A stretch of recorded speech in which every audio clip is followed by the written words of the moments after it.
जाति मूल रूप से वो ब्राह्मण जाति है जिनका काम आदिकाल में यज्ञ में पशु बलि देना होता था। आदिकाल में यज्ञ में बकरे की बलि दी जाती थी। संस्कृत में इनके लिए खटिक शब्द का प्रयोग किया गया है। मध्यकाल में जब क्रूर इस्लामी आक्रांताओं ने हिंदू मंदिरों पर हमला किया तो सबसे पहले खटिक जाति के ब्राह्मणों ने ही उनका प्रतिकार किया। राजा और उनकी सेना तो बाद में आती थी। मंदिर परिसर में रहने वाले खटिक ही सर्वप्रथम उनका सामना करते थे। तैमूर लंग को दीपालपुर व अजोधन में खटिक योद्धाओं ने ही रोका था और सिकंदर को भारत में प्रवेश से रोकने वाली सेना में भी सबसे अधिक खटिक जाति के ही योद्धा थे।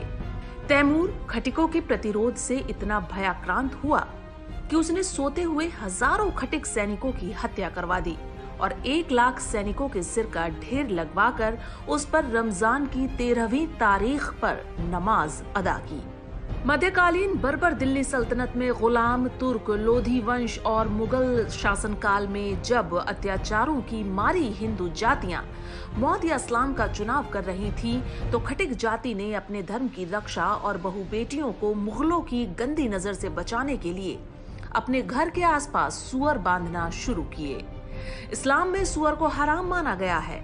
मुगल तो इसे देखना भी हराम समझते थे और खटिकों ने मुस्लिम शासकों से बचाव के लिए सुअर पालन शुरू कर दिया। उसे उन्होंने हिंदू के देवता विष्णु के वराह अवतार के रूप में लिया।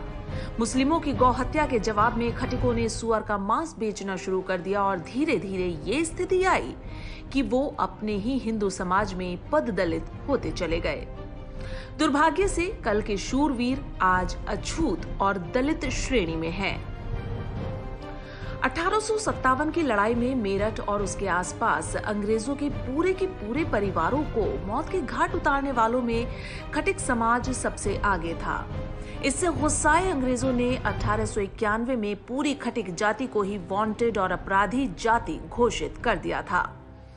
जब आप मेरठ से लेकर कानपुर तक 1857 के विद्रोह की कहानी पढ़ेंगे तो रोंगटे खड़े हो जाएंगे। जैसे को तैसा पर चलते हुए खटिक जाति ने न केवल अंग्रेज अधिकारियों बल्कि उनकी पत्नी, बच्चों को इस निर्दयता से मारा कि अंग्रेज थर्रा उठे।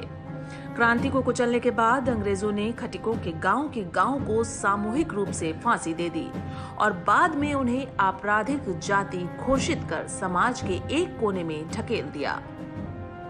स्वतंत्रता से पूर्व जब मोहम्मद अली जिन्ना ने डायरेक्ट एक्शन की घोषणा की थी तो मुस्लिमों ने कोलकाता शहर में हिंदुओं का नरसंहार शुरू किया, लेकिन 1-2 दिन में ही पासा पलट गया और खटिक जाति ने मुस्लिमों का इतना भयंकर नरसंहार किया कि बंगाल के मुस्लिम लीग के मंत्री ने सार्वजनिक रूप से कहा कि हमसे भूल हो गई।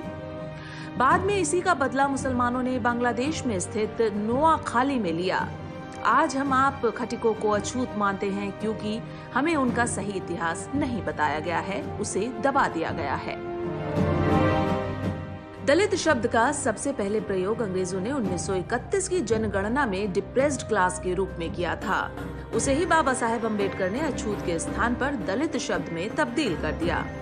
इससे पूर्व पूरे भारतीय इतिहास व साहित्य में दलित शब्द का उल्लेख कहीं नहीं मिलता है।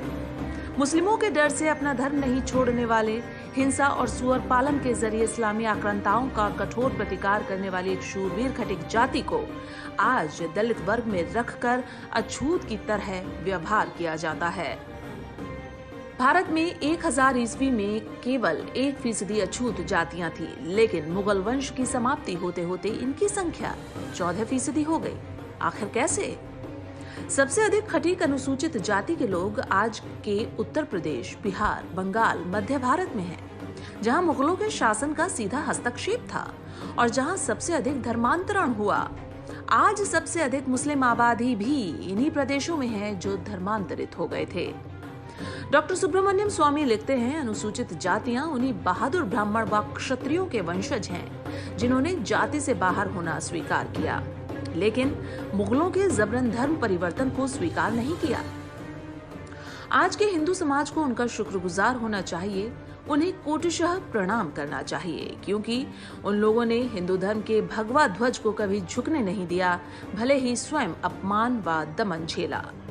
प्रोफेसर शेरिंग ने भी अपनी पुस्तक हिंदू कास्ट एंड ट्राइब्स में स्पष्ट रूप से लिखा है कि भारत के तथाकथित निम्न जाति के लोग कोई और नहीं बल्कि ब्राह्मण और क्षत्रिय ही हैं। स्टेनले राइस ने अपनी पुस्तक Hindu customs and their origins में भी यही लिखा है कि अछूत माने जाने वाली जातियों में प्रायः वो बहादुर जातियां भी हैं जो मुगलों से हारी तथा उन्हें अपमानित करने के लिए मुसलमानों ने अपने मनमाने काम करवाए थे। यदि आज सनातन धर्म बचा हुआ है तो अपने इन्हीं अनुसूचित जाति के भाइयों के कारण, जिन्होंने नीच कर्म करना तो स्वीकार किया लेकिन इस्लाम को नहीं अपनाया। धन्य है हमारे ये भाई जिन्होंने पीढ़ी दर पीढ़ी अत्याचार और अपमान सहकर भी हिंदुत्व का गौरव बचाए रखा और स्वयं अपमानित और गरीब रहकर भी हर प्रकार से भारतवासियों की सेवा की है। खटीक जाति की इस वीरता का सनातन धर्म सदैव ऋणी रहेगा। जय राम, जय भीम।